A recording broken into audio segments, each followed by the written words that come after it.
नमस्कार, आपका मेरे चैनल में स्वागत है।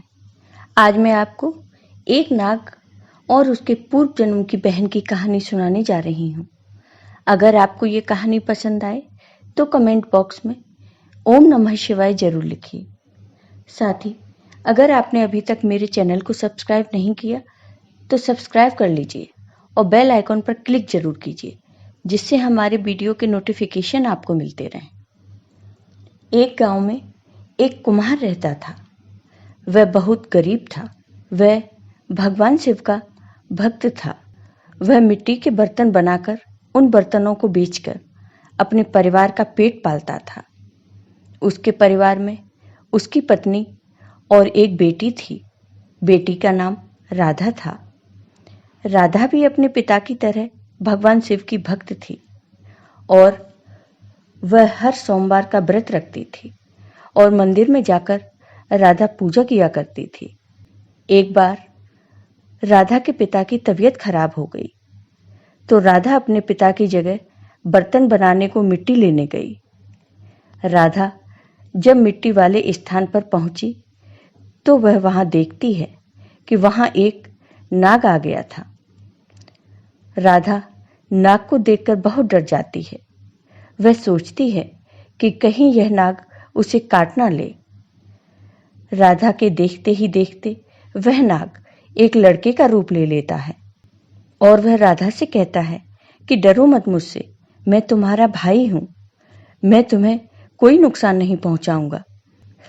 फिर नाग कहता है, तुम पूर्व जन्म में मेरी बहन थी, तुम्हें याद नहीं, लेकिन मुझे सब याद है। फिर नाग कहता है, तुम्हें अगर कोई परेशानी हो तो यहीं आकर मुझे याद करना, मैं आ जाऊंगा। इतना कहकर नाग चला जाता है। फिर राधा अपने घर आकर सारी बात अपने माता पिता को बताती है तो राधा के माता पिता भी डर जाते हैं और वो राधा से दोबारा उस जगह पर जाने से मना कर देते हैं।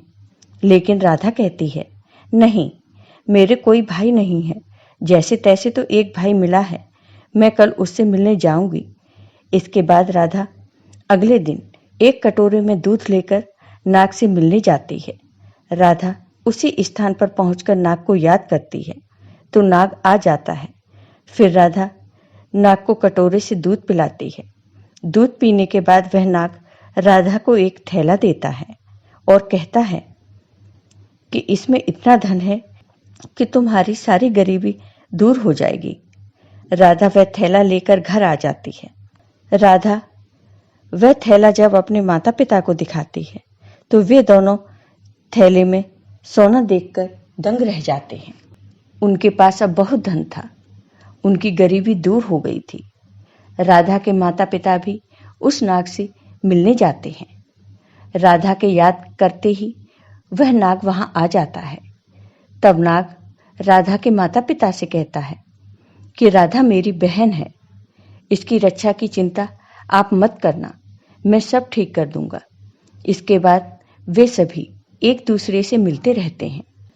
राधा का परिवार अब अमीर हो गया था। धीरे धीरे नाग की बात सारे गांव वालों को पता लग गई। गांव वाले उस नाग से डरने लगे, सोचने लगे कि अगर हम में से किसी ने राधा के परिवार से कुछ कहा तो कहीं नाग हमें काट ना ले। फिर सभी गांव वाले मिलकर राधा के घर जाते हैं और राधा के पिता पर दबाव डालते हैं कि वे नाग को यहाँ से जाने को कहें, इसके यहाँ रहने से गांव का कुछ अनर्थ न हो जाए। मगर राधा के माता पिता ऐसा नहीं करते तो गांव वाले मिलकर बातें करते हैं कि नाग को मार देंगे। यह सब बातें राधा सुन लेती है। फिर इतना सुनते ही राधा का परिवार नाग की चिंता करने लगता है। वह उसी स्थान पर जाते हैं और नाग को याद करते हैं। उनके याद करने पर नाग आ जाता है। फिर वे नाग को सारी बातें बताते हैं। तब नाग कहता है, उसके यहाँ रहने से गांव का कुछ अनर्थ नहीं होगा, लेकिन उसके यहाँ न रहने से गांव पर विपदा आएगी।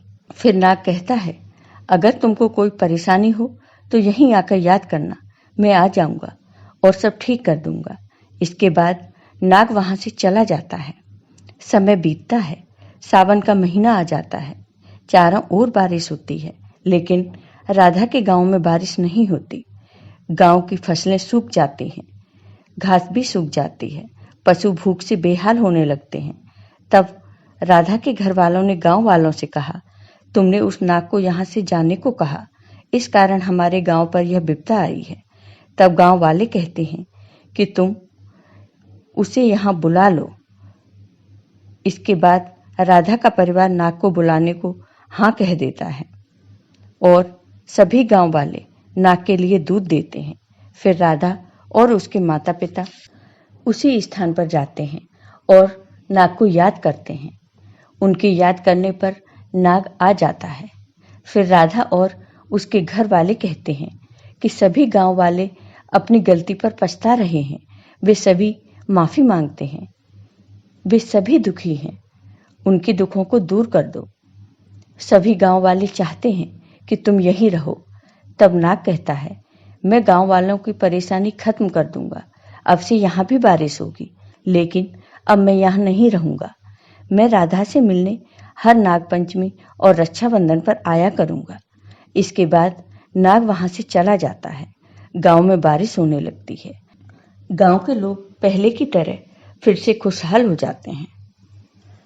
अब वह नाग राधा से मिलने हर नाग पंचमी तथा रक्षाबंधन को राखी बंधवाने आता था। राधा का जीवन भी खुशियों से भर गया। जय हो भगवान शिव की, जय हो नाग देवता की। आपको ये वीडियो पसंद आया हो तो कमेंट बॉक्स में कमेंट करके जरूर बताइए। साथ ही मेरे वीडियो को ज़्यादा से ज़्यादा शेयर करिए। धन्यवाद।